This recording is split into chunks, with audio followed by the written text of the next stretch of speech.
প্রতিবাদ দিবস পালন করতে হবে।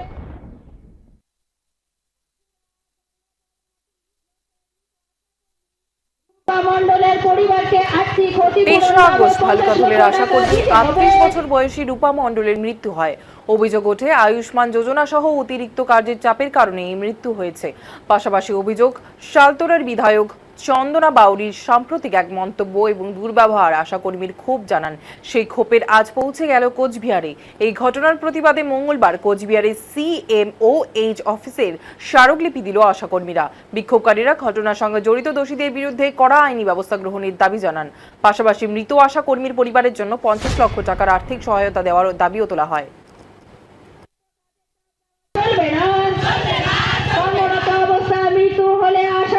পরিবারকে 5 লক্ষ টাকা ক্ষতিপূরণ দিতে হবে। আয়ুষ্মান ভারতের EKYC কার্ড আশাকর্মীদের নিরাপত্তার ব্যবস্থা করতে হবে। অতিরিক্ত কাজের চাপ দেওয়া চলবে না। কর্মরত অবস্থায় মৃত্যু হলে আশাকর্মীর পরিবারকে 5 লক্ষ টাকা ক্ষতিপূরণ দিতে হবে। আয়ুষ্মান ভারতের EKYC কার্ড আজকে আমাদের বাঁকুড়া জেলায় রূপা মণ্ডলের মৃত্যুর জন্যে আজকে আমাদের সারা রাজ্য জুড়ে বিক্ষোভ মিছিল চলছে। কি দাবি রয়েছে মূলত? আজকে রূপা মণ্ডলের মৃত্যুর জন্য একমাত্র দায়ী হলো চন্দনা বাউরি। চন্দনা বাউরির কঠিনতম শাস্তি আমরা চাই এবং এই যে রূপা মণ্ডলের মৃত্যুর জন্য যে আমাদের তার পরিবারকে 50 লক্ষ টাকা দিতে হবে তার জন্য আমরা এবং আশাকর্মীদের চন্দনা বাউরিকে আপনার নাম চাইতে হবে। আমার নাম মঞ্জুলা খাতুন। আমরা এসেছি প্রতিবাদ জানানোর জন্য।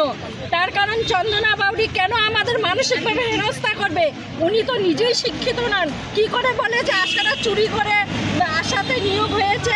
এটা কি সত্যি কথা? উনি যদি শিক্ষিত হতেন তাহলে EKYC করার জন্য যে সার্ভার ওটা সরকার সার্ভারটা যদি না থাকে তাহলে ওই আশা দিদি কাজটা কিভাবে করবে? উনি তো সেটাই জানেন না যে সার্ভার না থাকলে কাজ করতে পারা যায় না। আপনারা কি চাইছেন বর্তমানে? আমরা চাইছি উনি আমাদের কাছে নিঃশর্ত ক্ষমা চাইতে হবে এবং ওনাকে এই আশাকর্মী রূপা মণ্ডলের মৃত্যুর জন্য 50 লক্ষ টাকা ক্ষতিপূরণ দিতে হবে। আপনার নাম? আমার নাম ভবতারিণী সরকার। আমাদের বাঁকুড়া জেলার গঙ্গাজল ঘাটের একজন আশাকর্মীকে চন্দনা বাউরি নামে একজন বিধায়ক অসম্মানজনক অনেক কথাবার্তা বলছে, এমনকি জোর অপবাদও দিয়েছে যে এরা চুরি করে আশাতে জয়েন করছে। EKYC কাজ করতে গিয়ে সার্ভার না থাকার কারণে অনেক সময় আমরা সমস্যায় পড়তেছি, EKYC করতে পারতেছি না।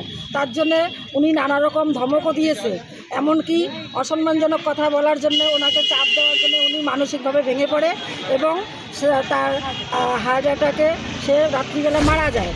এই মারা যাওয়ার জন্য আমরা চন্দনা বাউরির শাস্তি কামনা করতেছি এবং চন্দনা বাউরির জন্য রূপা মণ্ডলের ফ্যামিলিকে 50 লক্ষ টাকা ক্ষতিপূরণ দেয়, এটাই আমাদের দাবি।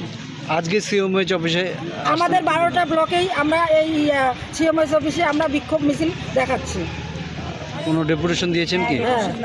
কি বললো উনি? কি বললো? সারা রাজ্য জুড়ে আমাদের এই আজকে বিক্ষোভ মিছিল চলছে। আপনার নাম? আমার নাম মিনতি শর্মা, আমি দিনাটা 1 নং ব্লকের সহ সম্পাদিকা। রূপা মণ্ডলের স্মরণে আজ সারা বাংলা শোক দিবস প্রতিবাদ